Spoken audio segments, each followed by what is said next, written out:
Hey, Key, I'm gonna try to bring you up stage here. Let's see here. Invite on stage, and yeah, we're gonna do the behind the scenes, work out the kinks here live. Hey, Kia. Hey, what's going on? Just trying to get the hang of Fireside again. Hang Can on you one. can you hear me? Yep, I can hear you great. Can you hear me? Yep. Cool. So I'm also trying to work out the video. You still good doing video for this, or do you Yeah, I just look want to stick with amazing audio? at all times. Of course you do. Hang on one sec. I think I'm gonna try to switch mine over here to being vertical. So you're literally watching me fight my phone because I clearly am too old and don't know how to work technology. All right. So what you do is click on your picture, Okay. and then you're going to actually, I'm sorry, not click on your picture. Click on like the bottom left corner. There's like these two little lines, Uh-huh.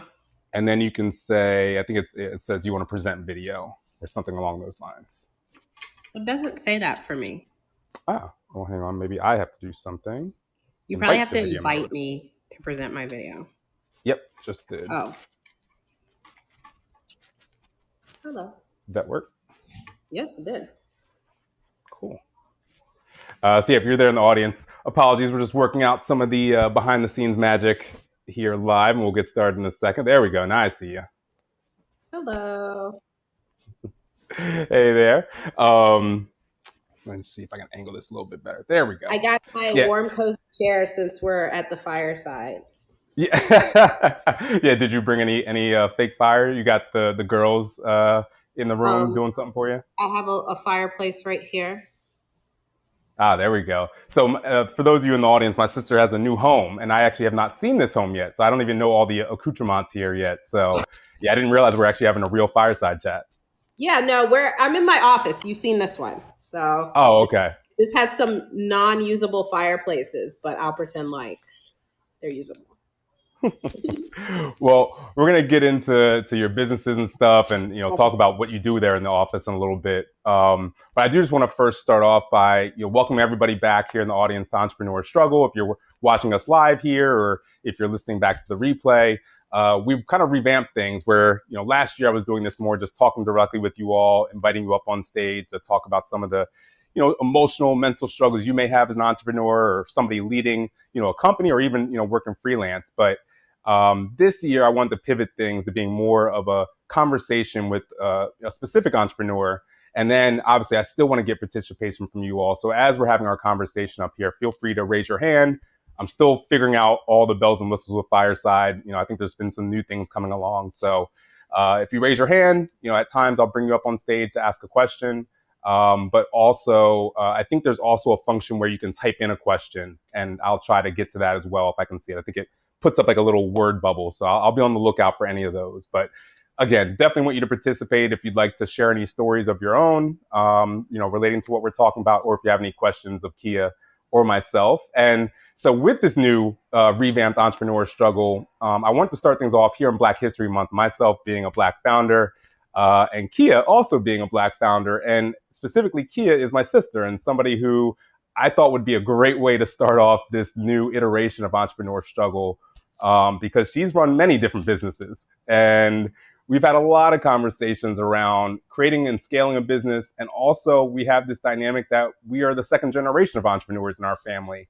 And so we've seen from outside looking in, and we've seen from inside looking outward, what it's like running a business, especially with family members. So we're going to touch on a bit of all that today. But first, let me introduce Keyia Yalcin, the founder of Fishnet and what's the Yalcin Group, and probably 5 other companies that names I'm forgetting. So Keyia, why don't you introduce yourself? Tell us about you, your companies, and what you're working on these days. Hi, everyone. So, as my darling brother said, my name is Keyia Yalcin, and I'm the owner of Fishnet Restaurant. We're located in Baltimore, Maryland, right downtown. So, you can look us up. You can go get a fish sandwich if you're in town, like right now. They're open, they're there. So Fishnet's been around for 10 years. The Baltimore location is the only location right now, but there have been many iterations of Fishnet over the years in different locations. And so I'll get into all of that fun stuff later, but it's 10 years old. And that's the thing I'm working on right now. My passion is restaurants and real estate. And so I've always believed in, owning real estate, specifically multifamily, just kind of helps keep things afloat and, has been really good leverage so that I could, follow my dreams, which weren't always profitable. Yes, we will definitely talk about that because yeah, we both had struggles in that department Yeah. at times. So it's, real estate has allowed me to follow my unprofitable dreams.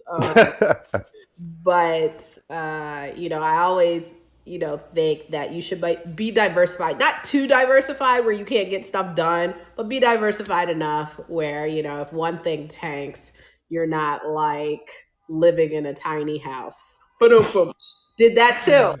So she legit lived in a tiny house. Like her kids were living in a closet, basically. Yeah, no, they it was a closet. We lived in a tiny house, because sometimes dreams cost a lot more when they go bad, when they turn into nightmares. So yeah.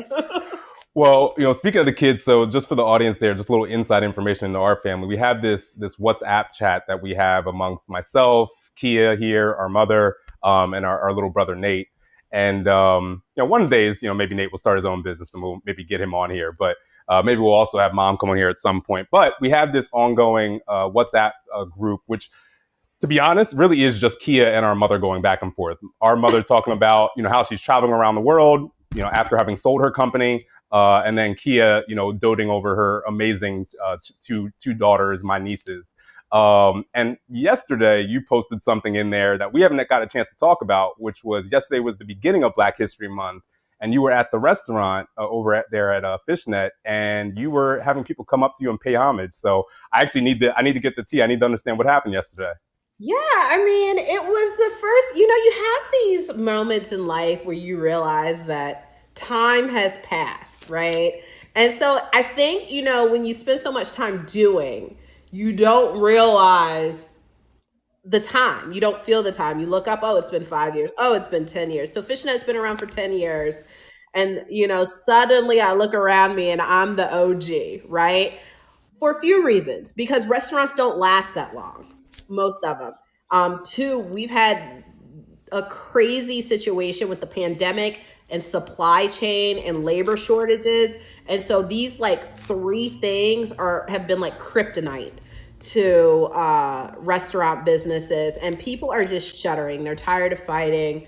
If it wasn't the supply chain, then it was, the fact that people stayed home in January because of Omicron. Like it's something. So there's just businesses shuttering all over around us, and especially small businesses. This has been hard on small business, and so I look up 10 years, I'm on the scene, and my fellow restaurant owners are coming in to see me, getting something to eat, saying, "Hey, longtime customers, hey, it's the first day of Black History Month. I just wanted to make sure I got down here." And so, by about 7 o'clock last night, when I'm still at the restaurant and we're unexplainably busy, I'm like, wait a minute, I think I'm a part of Black history. Like I am becoming Black history.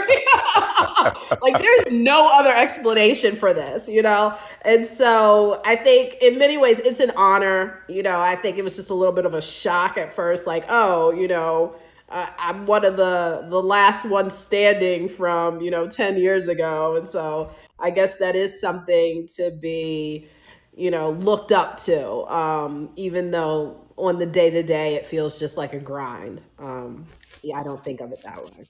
Yeah, that's great. Yeah, when you can really celebrate your wins in that way, especially amongst your peers. Like to have them coming out, like that's incredible. Because yeah, when you had sent it in the message, I just thought it was just regular patrons coming up because you've been featured in the news, in newspapers, Yeah. and so like you've been doing big things down there. But to have your peers be the ones that are celebrating you, like that's got to feel amazing. Because you've also given back to them, and we'll get into that too. Like you've really given back to the community and your fellow entrepreneurs in Baltimore. I mean, and that was the thing that really, touched me. It was my fellow business owners, right? Who are on the scene now, have current restaurants in Baltimore, are very relevant. And to have them take time away from their business to make sure they supported me and said, hey, and showed love the first day of Black History Month, I just thought was something amazing. Yeah, so let's back up because I keep teasing out things that we will talk about. So let's kind of I back just up. already started talking about it. Like, I don't know what you're talking about. I'm just talking. And at any point, just knowing you, feel free to take over this interview as only you can. Yeah. Power is an illusion. Control. Well, yeah, especially my power in the family. It's definitely an illusion. I have none, absolutely none. You is smart. You see that? You see what I get?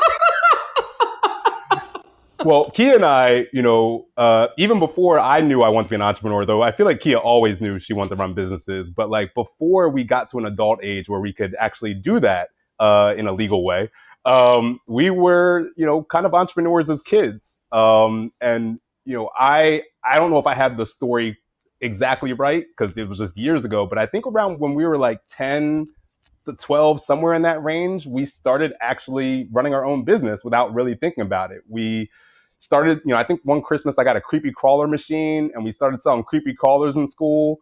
And we then used that money to buy a button making machine. So like literally the pin buttons that you put on, we had saved up to buy that. And the only way that our mother would allow us to buy that was we had to put together like a business plan of how that, the resources that are going into it. What's the profit going to be? How much are we selling? And then what are we using that profit for? Which this is where our plan went awry, was buying that, 60th anniversary Monopoly game. And we thought that was going to, make us rich when we were older by having this 60th anniversary Monopoly game that we opened and played with way too many times. Yeah. I mean, that is amazing logic for a child. We were investing in our future through Monopoly. I still stand by that decision. I stand by it too. And somewhere in some closet, that game exists. We just have to find that in the closet. But even back then, like for you, like were you thinking about it as like you were? Well, so let me also back up. Like part of our upbringing too was like we couldn't buy expensive things, and it wasn't. We grew up probably lower middle class, and maybe in some parts of our lives, maybe upper lower class. Okay, maybe middle class. Definitely not upper middle class. But yeah, we had a lot of generic things in the house. But also, I don't know about you, I couldn't buy shoes that were over $60, or I wasn't allowed to. Our parents wouldn't pay for video games and stuff. And so if I wanted those kind of luxuries, I had to pay for it, or I had to pay the difference. Of if I want $80 shoes, I have to pay the difference because mom's only going to cover 60. And so I think that ingrained in us early on the ability to make our own money so we can make our own living. So were you like as a child kind of thinking about like you really being running your own business as you got older because, that was kind of being instilled in us then, or was that something that came later for you?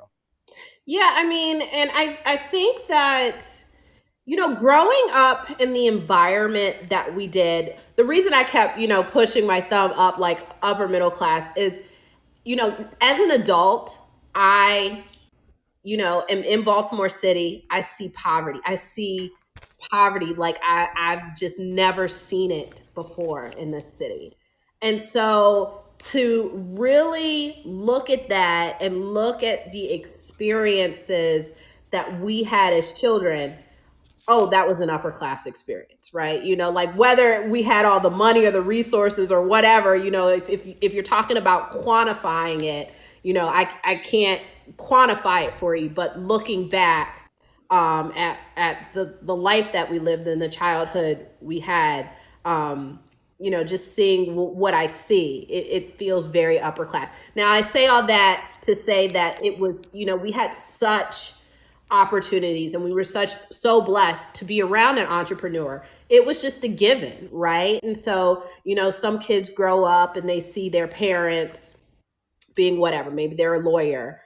Maybe they work for the city. And so, the kid just has aspirations. Okay, I'm going to work for the federal government. I'm going to work for the city. I'm going to be a lawyer. Like, these things are just givens. You just assume that without thinking, you're going to become that. And so we had entrepreneurship as our default, which is that's amazing, right? That's amazing. Not many people get a chance to see that. And so, our mom worked in the basement. She had this purple office in the basement.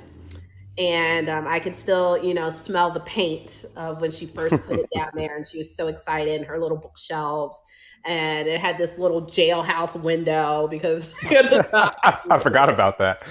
And so to be around that every day, to see that every day, just instilled a sense of, I want that. I want the time freedom. Now, granted, there wasn't much time freedom because even in those days, she took her laptop on every single vacation we went on. Which is why I don't know why I get so much of a headache when I bring my laptop now these days. Like, it's almost like she forgot what she was doing when we were getting raised.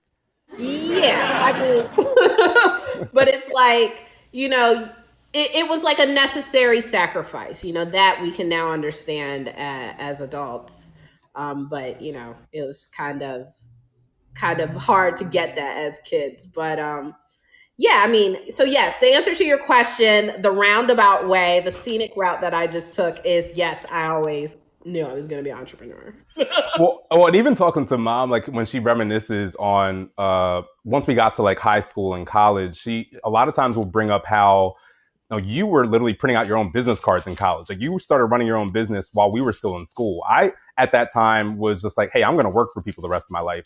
Though I had this entrepreneurial spirit that we got to see growing up, I just felt like for me, my mission was to create, I was already working in radio or was getting close to having my first gig in radio. So I just think, what, I'm just going to run its course, bounce around to a bunch of stations and do that. But you were really intentional about what you wanted to do. I think you started doing paralegal work or something like that. So yeah, can you kind of tell us about how you started your journey? So there were creepy crawlers, and then there was the button machine. And then there was the pinnacle of our joint venture was the Monopoly game, right? Like, that was, it peaked out. And, I think, I think Chris was like, oh, okay, well, good. Well, I'm just going to go out and play with my friends. And I was like, I'm an outdoor person. Yep. We're doing this. And so, and that's my attitude today. And I see it in my daughter. My daughter is 7, and she's like, no, we're doing it. That's how she approaches the world. One of them. The other one's like, yep, you're doing this. You are doing this. Let me know when you're done. Like, that's the other one. So, yes, there were business cards. I was printing business cards, like, in my dorm room in college at one time. I went to business school and we needed business cards. And this was like before Vistaprint, or it might've been like right as Vistaprint was happening. I don't know. Yeah, I think it was around the same time.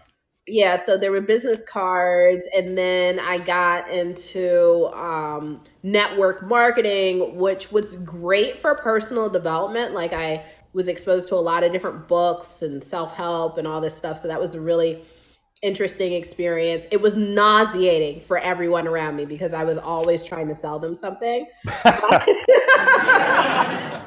But it was like a great experience as far as like personal growth and just kind of understanding the dynamics of business. And then I got into real estate when I was about 20, 22 or 23. And so that was an experience. My first building was in DC. And I remember being out with my little push mower one day, and they're literally like drug dealers in the buildings next to me. And I'm like, hey, with my push mower. And you just love operating in those shady areas. It's something about the like hood that just vibes with me. I'm like, rats, roaches. Yes. I don't know. So yeah, you jumped into real estate, but you jumped like right into owning buildings, not even just trying to do a house. Like you just jumped right into like you did you feel like you bit off too much early on? Yeah, I mean, I was like super aggressive, like I was some people's internal clocks um like just are a little off. So I think my internal clock was a little was Well, you just know going you're a late little to fast, everything, but right? yeah. So yeah, I mean, I started early. I was, in it, and I think I probably had bigger business investments and more when I was probably like 28 or 29 than I do now. Like I really have downsized over the years. One, because businesses weren't sustainable, and two, just because there are other priorities other than being aggressive in business and winning this accolade and, the next thing, the next thing, the next thing. And I think that was my mentality for many years. It was like, okay, we did this next, next, next. And it was next for the sake of next, right? Mm. And one day I was having this wonderful conversation with a real estate developer from California. And he was about in his 50s. And we're at this really nice restaurant having this conversation. I'm like, I'm going to do this and this and this and this. And he told me something that I will just never forget. He's like, there's no there. I go, what do you mean? He's like, you're trying to get there, but I'm just telling you, there's no there. So I'm going someplace that I'm literally never going to get to. You That's haven't set the destination. right. That's the cycle of just success for the sake of success, or goals for the sake of goals, right? You're trying to get to some place, but it doesn't really exist. And so I think one of the things that I found now that I'm older, as an older entrepreneur, is I'm not in business for the sake of the business. I'm in business for the sake of the time it affords me to spend with my kids, the quality of life, the products that I'm pushing out to the community, the opportunities that it's giving to young people or the next generation. Like that's it. It's not about success for the sake of success, because thank you. So that's where I am now. But it took me a lot of years to get there. Yeah, and that I completely agree with the hand claps there. Like that is a well-deserved hand clap because to be honest, that's kind of the stage that I'm in now of trying to figure out, that balance. And I, even though I've said it all the time to my team members that you should be working for your life, you should be working to improve your life or to be able to enjoy the things in life. Life shouldn't be about work. But Right, unfortunately, I very many times find myself in making my life all about work. So right. what obviously there was that moment that kind of made you take stock of it, but were there steps, and like you said, it's taken some time, but were there steps that you took intentionally to try to get to that point of being able to back away from work a little bit more and enjoy the fruits of your labor? Yeah, I mean, so I was about 29. I was pregnant. We had two restaurants, big budgets, lots of staff, right? Lots of overhead. Real estate. We're flipping houses here. We got a multifamily there. Like it was, it was all good, right? On paper, checking boxes, right? Married, kids, business. Like I'm just checking boxes. And I'm very much so a box checker. Like that's my nature. So I'm like, okay, 30 under 30, 40 under 40. It's Success. funny It's so now, but success for the sake of success. Yep. it's funny now, but it was my life, right? That was my life. And there was a moment along the way where I felt, I'm like looking at my financials, right? Because I got all this stuff that from the outside looks amazing. Like people are walking in the restaurants, they look busy, but I had a hole in my bucket. I was losing money left and right. And the only one who knew that was me, right? Because I didn't even and my accountant at the end of the year, but I was the one who who knew it on a daily basis that there was a hole in my bucket. But I had invested so much in my own personal image of success. That was how I defined myself. And so, what was at stake if I were to tell the truth to myself about the life that I had created for myself was that it wasn't happy and I wasn't happy and I would have to create a new life for myself. So that was what was at stake. And that's a lot, right? Once you build this image for yourself, this life, you've built your life based on this premise that am success. Everything that I do is successful. However, it doesn't make me happy. It doesn't make me money. It doesn't give me any time. Like there's so many things that if you're honest, it doesn't do for you. Then that means you have two options. You can stay on that track or you can create a new life for yourself. And so that was like a really scary time for me because that meant that I would have to right size some of the business endeavors. Some of the restaurants were going to need to close because they weren't profitable. Some of the investments needed to get sold. And it literally took me 4 years to reprioritize my life so that I could get the things that I said that I wanted, which were, better, more happiness and peace and contentment and more time for myself and more money. And so it took some time and a lot of effort and a lot of years to kind of get it worked out. But And it sounds yeah. like you also had to kind of reestablish priorities too. Oh yeah. You definitely have to reestablish priorities. If you're a person like me and the priority is just success, right? Like to what end? To what end? Well, and you mentioned the restaurants, and so at a point you had a restaurant in College Park, Maryland. Just outside of University of Maryland. You had a place in DC, just outside of Howard University. And did you also have the Baltimore restaurant at that time? I think at one point you had all Yeah. three, or We yeah. were So you had, opening restaurants. There was a time when we had 3 restaurants. Baltimore had just opened. DC was we knew it was winding down. College Park was rocking. And so, and then there was real estate. Like there was investments and projects and staff on the real estate side. I think, you know, at the height of it, there were probably like 20 some employees, right? Just kind of floating around through all of these different endeavors. And so it was intoxicating, really.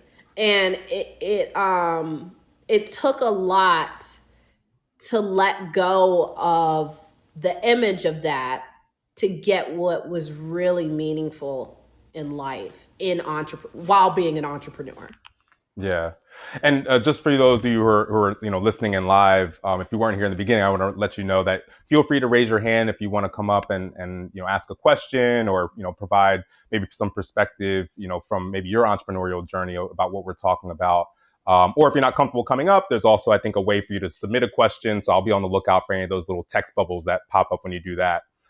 But I was mentioning Keyia the restaurants too, and just how many you all had at a certain point because you in running those, you also were running them as a family for a while there. Were working with your husband, and we grew up in a house where our mother also, had kind of created a family situation where different family members would work in the business, and we saw as children growing up that didn't always work out. But then, you started your company, and had family involved in that, and honestly, I've done something similar with having family involved in the companies that I have as well. Can you speak to just some of the challenges, but also if there are positives that come out of it? But yeah, what are some of those challenges working with family? Because I know that you and I have these discussions a lot, and that was one of the things I really wanted to pare down on in this conversation was just, what are those things that can trip you up when working with family? Yeah, I mean, so, Chris and I have this really wonderful perspective of, like it's a foundational perspective, something that we won't just forget, right? Was this experience of growing up with a mom that was an entrepreneur and having family work in those businesses, us ourselves working in those businesses and interning and things like that. I think as a way of coaching and mentoring and exposing family to different ideas, that family working with you is okay, right? And I'm talking kind of in like short spurts, a very defined scope of work, probably not directly managed. I wouldn't directly manage a family member. And so just, with really, really clear parameters and short scopes of work. That's the only way that I can see that it can be successful. But any other way, there's always a day of reckoning, right? And it doesn't happen at first. It may even take years for it to happen. But, there is just something about business and money that can really ruin a relationship or at least cause a lot of tension and friction. And so my husband and I worked together. There were times when we were just business partners, right? We were married, but we were just business partners. Like there was no relationship. We were just business partners.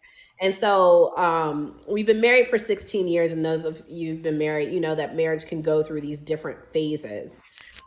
You have good years, you have bad years. I mean, it's not like weeks it's like years, right?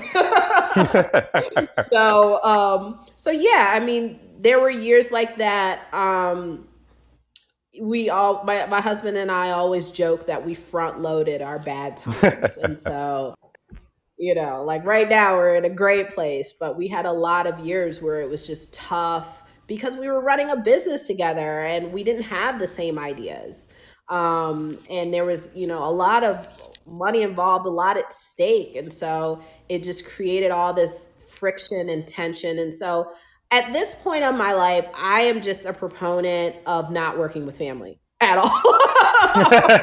Like, if you need some money, just tell me that. I'll give that to you. But it's like, other than that, like, I love Thanksgiving and peace. So, those things are worth more to me than, working together.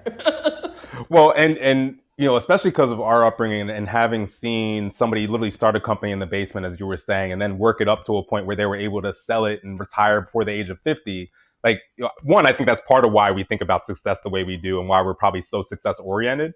But also, I think that it did instill a lot in us as kids, and also taught us the value of being able to keep work and personal lives separate, but also what it takes to create a business and a sustainable business. And so there's a lot of like great lessons that we're able to learn in living in that kind of environment. How do you then balance that with your own kids, of trying to show them a bit of your your drive and what you're doing as a business, but also allowing them to still have their childhood? Because that is one thing that sometimes mom will apologize for, at least to me, of just like, you grew up faster than maybe you should have. And so I apologize for that. And so, like, how do you try to make sure they don't grow up too fast, but you're instilling great values in them that they can be able to then continue, being successful when they get older? I think it's funny, right? Because if you think about mom was a young adult when she had children. And I had, I was in my 30s before I started having kids. So there was a lot of the things that happen in your 20s of figuring out life and figuring out yourself. A lot of that had happened, right? And so I was evolving in a different way by the time my kids, were like 3 or 4 and conscious of things. So I think that being older makes a huge difference, one. And then two, because of how we felt about the business towards the end, right? When we were teenagers and there was this question of, do you want to be in this business? Would you like to take over this business? And it was like a resounding no from Oh yeah, all of we were very hard on that one. like everyone was like no, like it was like aggressive and violent, and it's just like, it was almost like we were offended by the question. And as an adult, it's like, well, what made us have those reactions? What makes it so that kids do not want to go into their family business second generation? What are the things that happen? And so just being very thoughtful about it and asking those questions and truthfully answering them for myself. What were the things that made me feel that way? What were the things that probably made my brother feel that way? And then saying, okay, probably the best way to do this is to make sure that the business is not in competition for my attention to my kids, right? That the business can't be the other child. Mm. That the business has to literally be the side chick who gets attention whenever, right? That's what the business is. And so it's like my children, my family, that comes first. We gonna make sure the business is all right and can, make it so that I can be here for my children and my family. But the business is not gonna be the main thing. And so I think that's a shift in priorities, because then that means that the business doesn't grow as fast. It doesn't grow as big. And it's a slower path to growth, but the time is being spent with the children. And so once they get older, they may be like, hey, what was that thing you were kind of doing while we were growing up? I think I might want to kind of do that too, so that's the goal. Nice, yeah. And sorry for the sirens. Obviously, I'm in New York City. Usually, I'm going to be doing these in our studio, but yeah, today you're getting me in the living room. But no, I think it's funny because we haven't had that in depth of a conversation around that aspect of it. But yeah, as you were talking, I'm like, wow, like so much of that is true just in our experience, but also just I'm sure with other people's experiences. I know for me, like as you were talking about, I'm like, hold up, why didn't I want to do it? I've never really sat back and thought about it. I think for me, honestly, it's because like watching a parent who was so independent, I also became super independent. So I didn't want to just do what somebody else had done. I wanted to create my own. And so I went into media, something completely different than any of you all were doing. And you went into a different field. I think Nathan, our youngest brother, is the one who did the closest thing. So our mother, Maria, was working in IT. She was a computer consultant. She did a lot of work with the government. But then our brother now works in IT, but he's more on like a help desk kind of level, but he can build computers and do all this. So he went into that computer route, and you and I just went completely left and right. And I think Yeah. a lot of that has to do with he's 8 years younger than us, and we grew up in a different kind of way. He grew up watching the business already be successful. We watched it from the ground up. And I Right. think that instilled in us, well, we can build something from the ground up as well. We don't need to just try to continue this. Someone Yeah. else will handle this, or she'll sell it, and now we'll use the assets for something else to help create this or continue this family legacy. Which then gets me to the next question, which is, family legacy. Both of us in some capacity have had investment, from our family in our businesses. And so beyond just what we're trying to do as family members, being entrepreneurs ourselves, there's also family money involved in the organizations that we run. Do you Mhm. ever feel this weight of like this family legacy that I guess it gives you some added pressure on top of maybe the pressure that you're putting on yourself? And how do you manage that? Yeah, I mean, I used to very much. And I think that that was the reason that I ran so hard and pushed so hard and, was so aggressive is because there was this, okay, I'm second generation. I have had more opportunities, more capital than most people will ever have access to. Like I have to make something of myself. I have to. Especially black people or just people of color. Mhm. Just to be frank Yeah. with it. Yeah, like I have to make something of this opportunity. And so there was tremendous pressure.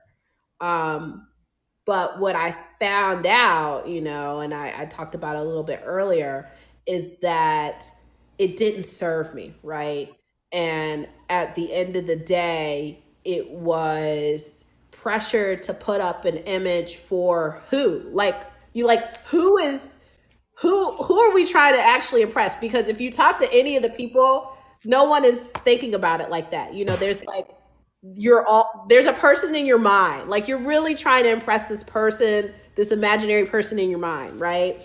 And you're really doing it for the person in your mind that is putting the pressure on you, but no one is actually putting that pressure on you. And so I think that once I kind of realized that like the pressure that I felt I was putting on myself, then I could change that, right? There's not, yes, maybe there's expectation, but not to the extent that, of the things that I was expecting of myself. And so I just think realizing who is actually, where's the pressure actually coming from, right? Like being really honest with yourself. And I think most times you'll find that it's internal. Yep. um and that if it's internal and it's not serving you, then we need to get rid of, the little voice, because the rest of the people in your family and your community, they want to see you thrive, they want to see you shine, they want to see you healthy and happy. That's actually what they want. And so, a nervous, broken down you who can't run your business is not actually going to help anybody. No, no, that is so true. I feel like the people who I call my mentors more these days are the people who are encouraging me to take more breaks. And if I have a vacation on the calendar, don't cancel it. Like those are the people I now view as my mentors because they're helping me to get that balance so I can be sustainable in running my business. Because yeah, if you run yourself into the ground, well, that does no good for your team. That does no good for the third parties that you're working with, your audience or your patrons. So yeah, super important to take care of yourself because everything else falls apart if you're not, well, especially as the leader of a business, if you're not, able to keep things running, if you're not, able to get enough sleep or get enough focus, everything's going to suffer. And I think you said something that is like a key word, sustainable, right? Like whatever you do has to be sustainable all the way around. Like let's just take this the cheap clothes industry, right?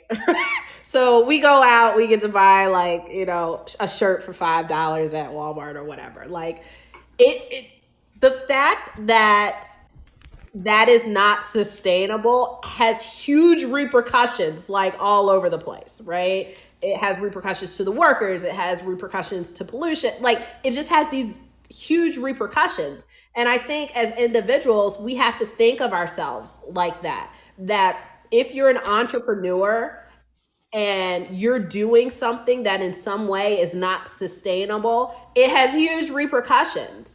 And so if I have a nervous breakdown and can't run my business because I don't know how to take breaks, then that means my head chef can't feed her family or has to find a new job. That means Yep. all the employees that I pay living wage to have to go get a lower paying job somewhere. It has huge repercussions. And so I think sometimes we don't see ourselves, as the part of this ecosystem that has to be sustainable. Yeah, I think that's an excellent point. And I think at least I know for me, like that also then adds to the anxiety because I know that these people are depending on me in various ways. But at the same time, to your point, you can also take a step back in a different way and see that, okay, well, this is why I have to take better care of myself so that they have what they need to take care of themselves as well. So I think that's excellent. And, kind of pivoting a little bit, but it's still kind of related. If we have birthdays that are very close to each other. It's when like what, like 2 weeks, 1.5 weeks. We literally used to share our birthdays growing up. We But I just had mentioned, a joint birthday. What are you talking about? We yeah, we did it. literally just had a joint birthday party last year.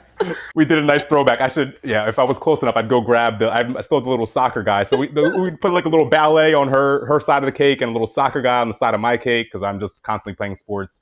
And so, yeah, we recreated that this year. But I bring that up to say that we're both also Libras, which in better understanding, what Libras are, there's certain characteristics that we have that people tend to call us out for. I think, one of them is that we're constantly weighing our decisions all the time. We're always trying to figure out what's the best solution here. So some people call us indecisive because we're constantly just evaluating. Do you find it hard for you sometimes to try to make the right decision? Do you get caught up trying to make the right decision instead of just trying to make a decision in the moment? Yeah, so not anymore, right? And I think I get really anxious actually when I can't make a decision. It really causes me like I get hot, like it's just I literally am having a panic attack if I can't make a decision. And so I'm used to making quick decisions. And that's part of, that's a throwback to when I was just moving so fast and had to make quick decisions. And they were either going to be good or bad. It was one or the other, but Gotta something live with it either way. so yeah, but I think, right now I find myself not very indecisive. I'm in a really kind of settled, content place in my life. And I honestly attribute that to meditation. Like, I've been meditating for 3 years and changed my entire life. Entire life. What kind of meditation do you do? Because actually, I know you've mentioned this to me, but we've never actually talked in depth about, how do you do your meditation? How often do you do guided? Yeah, what do you do? Yeah, so for when I first started meditation, it was in the midst of this, like, I'm changing my entire life. Like, I was shutting down restaurants, focusing on this one, shutting down lines of businesses, like everything was changing. We were moving. And so why meditation changed my life was because it gave me enough mental space to change my perspective. It wasn't that my life physically changed so much. I mean, there were changes with the businesses, but I changed my perspective on what was happening. And that changed my life because I'm now looking at the same set of information very differently. And I'm able to see opportunities and threats even where I didn't see them before. And so I started out doing group meditation at the YMCA in Baltimore. I'd go to the Y. Olivia, my two little girls, they were, like 2 and 4 at the time. And so really it just started out being a place where I could get a moment of silence, because you can't get a moment of silence with a 2 and 4. Definitely not those two girls. Exactly. And so it's just like that turned into, 3-4 years later, I still go to this group meditation, but I also have my own personal practice where, I'm on the Calm app like 10 minutes a day, right? Like, that's it. Or I'll do nature hikes and go hiking and just kind of be in the woods and quiet and walking and, walking meditation. That's like my preferred method of It's my just favorite as well. through nature, or even walking on a track at the gym, and listening to Democracy-ish, maybe. Thanks for mixing the shout out for one of our DCP shows. I don't know how you meditate listening to Democracy-ish, but yeah, thank you. Well, maybe it's before or after that. But so yeah, so I mean, meditation helped me change my perspective, which helped me see other options, and in turn change my life. Yeah, it sounds like it almost helped you kind of slow down, at least your thought process. That Yeah. help kind of slow things down and take a step back from Yeah. just the day-to-day craziness. Yep, absolutely. Yeah, one of the other things that Libras tend to be known for is that we are people pleasers. Like, we want everybody to love us and we want everybody to love each other. Have you found that has sometimes gotten in the way of doing good business? And, is that something you've had to kind of fight against? Yeah, I mean, a lot of that has been just kind of like a good body scrub. It's just been scrubbed off, right? So yeah, I left my people pleasing behind me, because what I found out was no matter what I did, people were never somehow pleased, right? So true. And so one day, and I don't know when it happened, a few years ago, and I probably said this in my head, but it was like such a defining thought that I still remember it. I said to myself, I will no longer do for people what they are unwilling to do for themselves. So I'm not going to go be successful because you don't want to take the time to be successful. Like, I'm not going to, try to help you figure out all of your problems because you won't take the time to try and figure out your own problems. Like, yeah, I get a lot of those requests.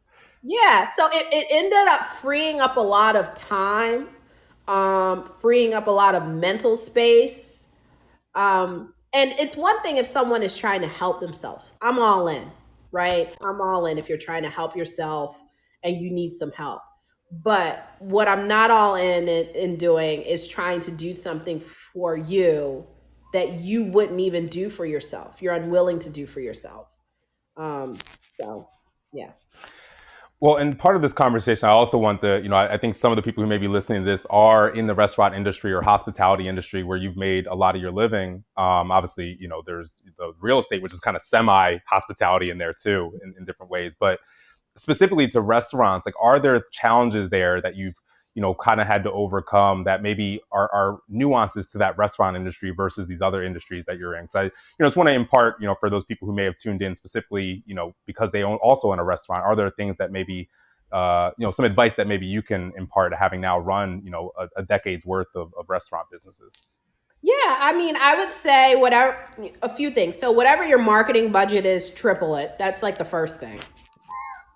I'm You also learning that know, on the media side too. You think I would have known that working in media, but took yes. me a lot of years to figure that out, but do that. Triple your marketing budget. Um, and then also, people in the restaurant business right now, people are super on edge, right?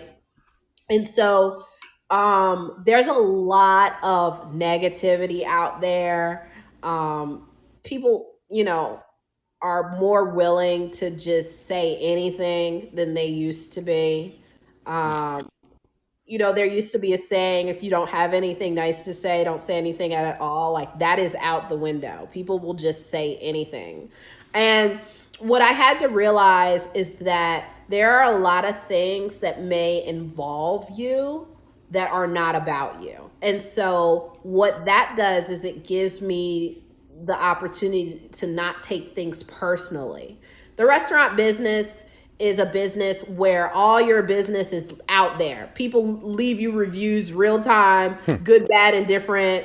They don't like the fries. They love the fries. They don't like you. They love you. Like, it's just maddening, right? And if you get involved in every single comment, you'll be crazy. And then there's like,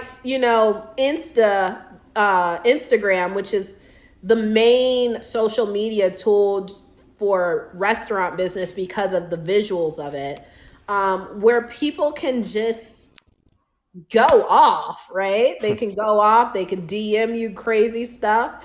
And so I just think that you have to figure out what part of the interfacing with the public that you can do in this new kind of almost toxic environment, and what part that you have to outsource other people to do just to preserve your peace and preserve your sanity and preserve your will to continue.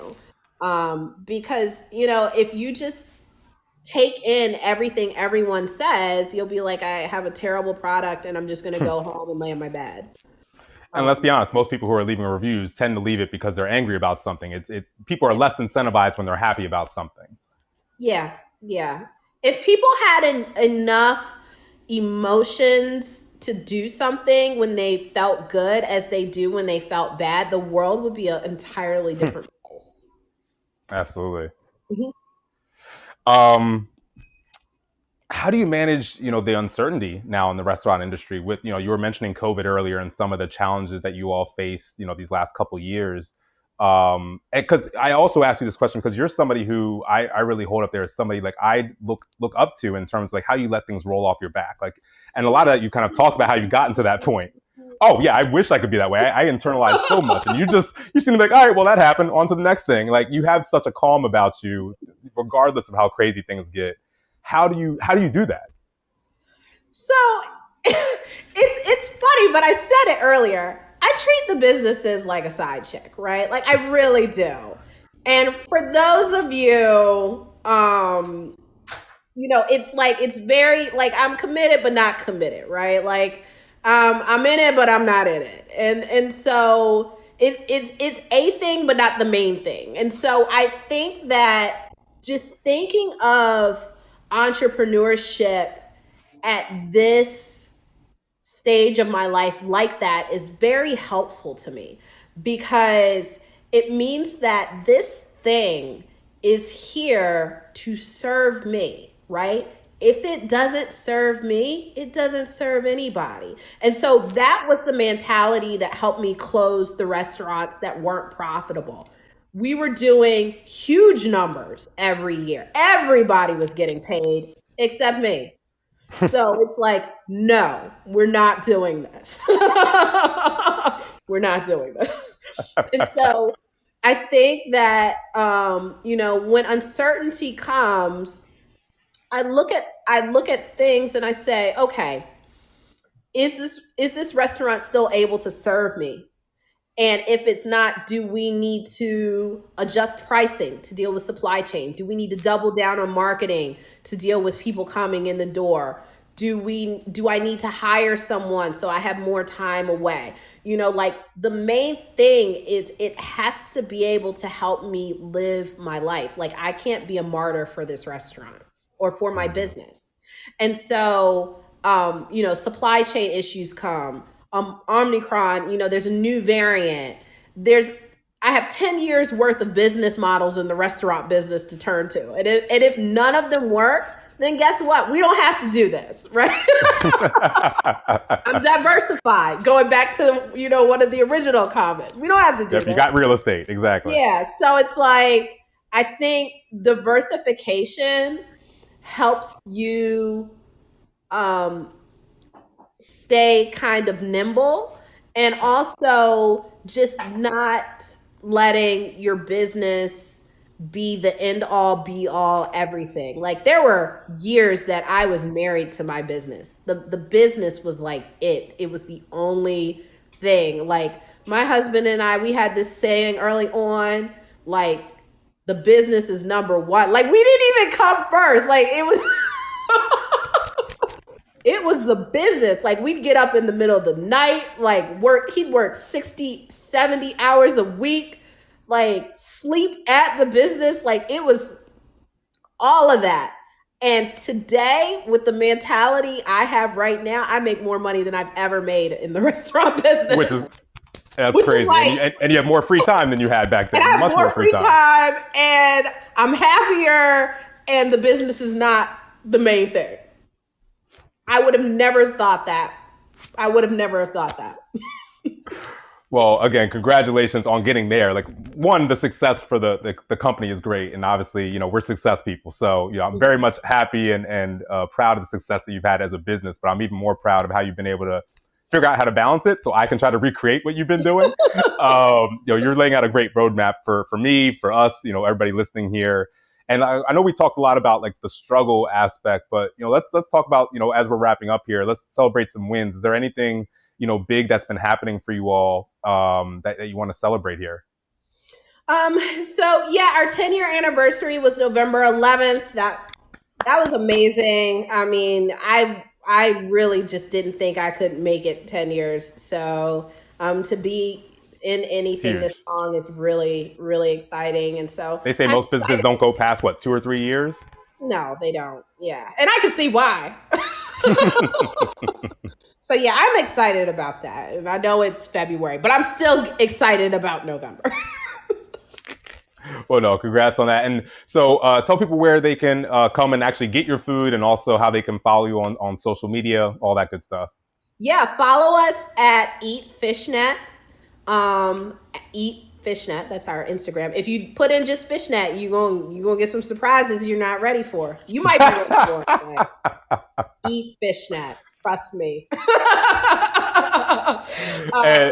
And the food's amazing, even though like I can't eat most of it because it's seafood and cheese and stuff that I am allergic to. But before I was allergic to cheese, I used to be able to eat the secret family mac and cheese recipe that you got over there. So I highly recommend the mac and cheese to folks. But every time I send people to your restaurant, they come back raving about it.